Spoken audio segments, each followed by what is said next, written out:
안녕하세요. 오늘 수업은 바로 과학적으로 듣는 K-팝입니다.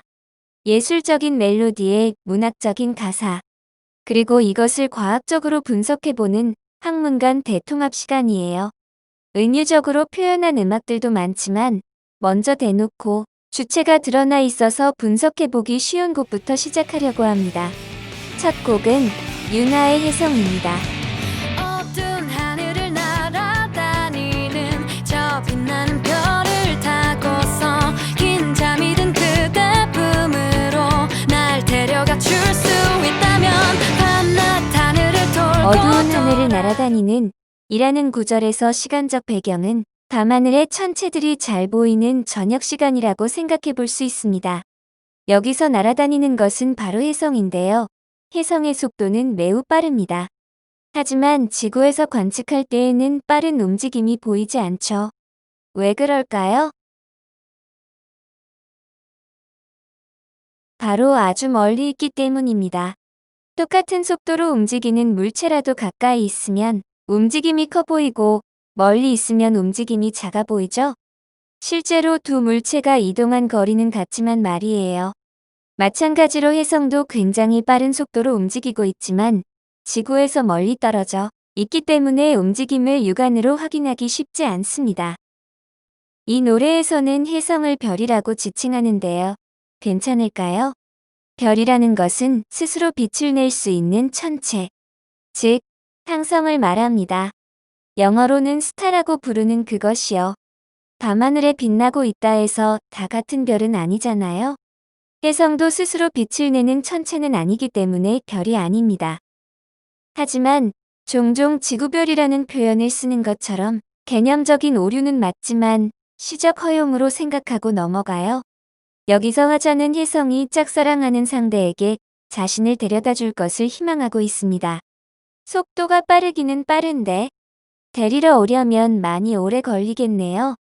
날 데려가 줄 수 있다면 밤낮 하늘을 돌고 돌아도 나 그대만 볼 수 있다면 내 달콤한 단잠까지도 다 버리고 날아올라가도 좋아 저 빛을 따라. 혜성이 하늘을 돌고 돈다고 표현하고 있는데요. 바로 공전주기를 가지는 혜성으로 추측할 수 있습니다. 모든 혜성이 공전주기를 가진 것은 아니에요. 태양 쪽으로 끌려왔지만 태양의 중력에 잡히지 않아 스쳐 지나가는 혜성은 두 번 다시 볼 수는 없어요. 반면 태양의 중력에 잡히면 공전하게 되는데요. 주기에 따라서 단주기 혜성과 장주기 혜성으로 나뉩니다.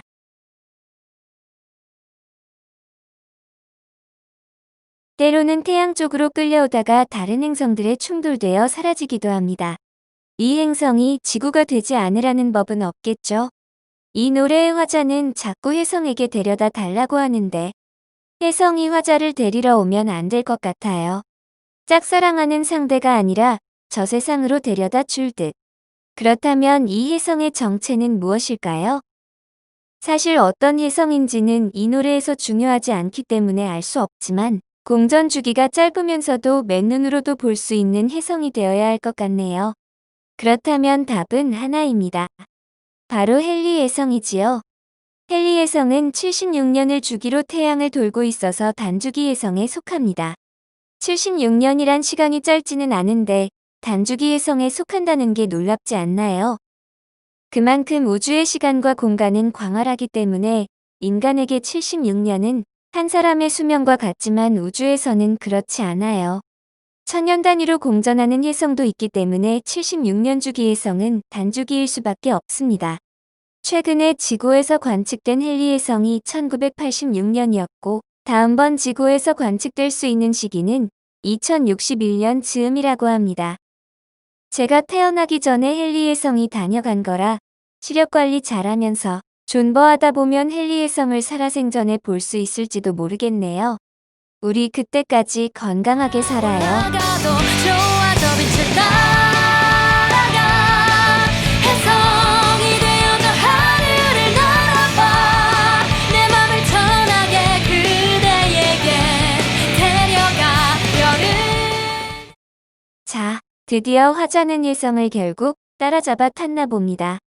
혜성이 얼마나 빠르냐 하면 최저 속도가 1km/s, 최고 속도가 55km/s예요. 헨리 혜성이 태양과 가까울 때가 최고 속도, 가장 멀 때가 최저 속도인데 아무래도 따라잡는 건 무리겠죠. 아무튼 화자는 혜성을 따라잡아 함께 밤하늘을 날게 됩니다. 그대에게 데려가 별을 내려봐 그대가 보이게 더 빛을 태워봐 언젠간 사라져버린다 해도 내 맘을 줄 거야 까만 어둠이 밀려들어서 이때 별을 내린다는 표현이 있는데요. 혜성이 지나간 자리 근처를 지구가 지나가게 되면 혜성의 잔해가 지구의 중력에 잡히면서 대기권으로 떨어지게 됩니다. 지상에 있는 우리는 유성을 많이 보게 되는 거예요. 유성, 즉 별똥별이 많이 떨어지는 것을 유성우 또는 별똥별쇼라고 부르는데 바로 혜성과 관련 있는 현상입니다. 그래서 이 구절에서 말하는 별은 바로 유성을 의미하는 것이었네요. 유성도 순간 빛의 궤적을 그리며 빛나기는 하지만 스스로 빛나는 것이 아니고 지구 대기와의 마찰로 빛이 나는 것이기 때문에 논리적으로 보자면 별은 아닙니다. 자, 그럼 혜성이 도대체 무엇으로 구성되어 있길래 이렇게 유성우도 만들고 태워질 수 있는 걸까요? 혜성은 오르트 구름 혹은 오호트 구름이라는 곳에서 왔습니다. 이 구름은 태양계 바깥쪽으로 구형으로 감싸고 있는 영역인데요. 물이나 메탄, 암모니아 등이 얼어있는 구역이라고 생각하면 됩니다. 그리고 이러한 성분과 함께 암석 성분도 뭉쳐있는 덩어리라고 해서 실제로 더러운 눈덩어리 모형이라고 불러요.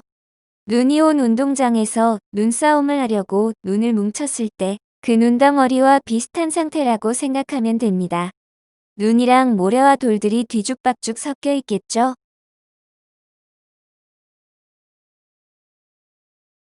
이런 상태의 혜성이 태양의 쪽으로 끌려오다 보면 태양풍에 의해서 깎이며 날아갈 수밖에 없어요. 태양풍에 깎여나가는 물질들이 바로 혜성의 꼬리를 만드는데요. 두 가지 갈래의 꼬리를 만들게 됩니다. 이온화된 물질이 만드는 이온꼬리와 먼지 입자가 만드는 먼지꼬리가 있는데 생기는 방향이 약간 달라요. 이온꼬리는 태양풍이 불어나가는 방향대로 날아가기 때문에 태양의 반대 방향으로 꼬리가 뻗치듯 만들어집니다. 반면 먼지꼬리는 혜성의 궤도 운동에 영향을 받기 때문에 혜성의 궤적을 따라 살짝 휘어지는 모양을 하고 있어요. 자, 그럼 이렇게 여러 번 태양 근처로 돌아오게 되면 혜성이 녹으면서 깎여나가기 때문에 언젠가 없어지겠지요. 이 노래의 화자도 혜성은 언젠가 사라질 거라고 생각하지만 내 마음은 여전히 남아있을 거라고 이야기합니다. 하지만 걱정하지 않아도 돼요. 태양 근처에서는 혜성의 크기가 작아지겠지만 오히려 더 긴 시간 태양보다 먼 부근에 머물기도 하고 오르트 구름 근처로 다시 갈 수 있다면 그곳에서 물질을 보충받기 때문에 좀처럼 사라지기는 쉽지 않습니다. 오히려 다른 천체와 충돌해서 사라질 확률이 더 높을지도 모르겠네요. 이어서 2절을 살펴보도록 하겠습니다. 해도 내 맘을 줄 거야 까만 어둠이 밀려들어서 긴 밤이 또 시작된대도 나 그대만 곁에 있다면 이 밤이 난 무섭지 않아 밤낮 그대를 보고 또 봐도 난 자꾸만 보고 싶어서 내 달콤한 단잠까지도 다 버리고 날아올라가도 좋아져 빛을 혜성과 함께하는 화자가 밤낮 그대를 보고 또 본다고 하네요. 그렇다면 혜성이 관측되는 시기가 하루가 아니라는 이야기가 되겠네요. 많은 친구들이 헷갈려 하는데요. 유성은 지구 대기마찰로 빛나면서 눈 깜짝할 사이에 사라지는 천체이지만 혜성은 그렇지 않습니다. 아까 설명했듯이 빠른 속도로 공전하고는 있지만 거리가 멀기 때문에 시간에 따른 위치 변화가 크지 않아요. 그래서 하루가 아니라 여러 날에 걸쳐서 관측될 수 있습니다. 대신 밤에는 관측이 잘 되겠지만 혜성이 낮에 관측될 수 있는 위치에 있는 시기라면 태양빛 때문에 잘 보이지는 않겠지요. 혜성이 되어 저 하늘을 날아봐 내 맘을 전하게 그대에게 데려가 별을 내려봐 그대가 보이게 더 빛을 태워봐 언젠가 사라져버린다 해도 내 맘을 줄 거야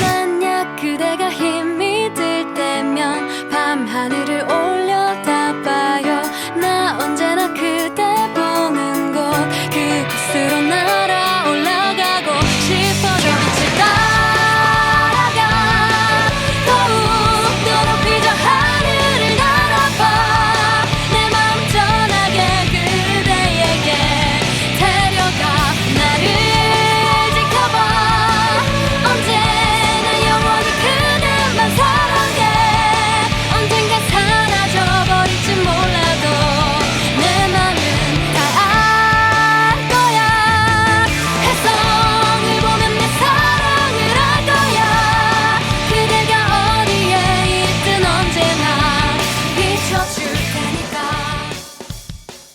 이 노래의 후반부를 보면 혜성과 동화된 나의 사랑임을 알 수 있습니다. 그래서 혜성이 된 나의 사랑이 상대가 언제 어디에 있든 빛을 비춰줄 수 있다고 이야기하며 노래가 끝나게 됩니다. 어떤가요? 이렇게 또 다른 시각으로 작품을 해석하며 노래를 들어보니 색다르게 느껴지네요. 작품 분석은 주관적이기 때문에 한 사람의 견해 정도로 이해해 주시면 좋을 것 같습니다. 오늘 분석은 여기까지입니다. 감사합니다.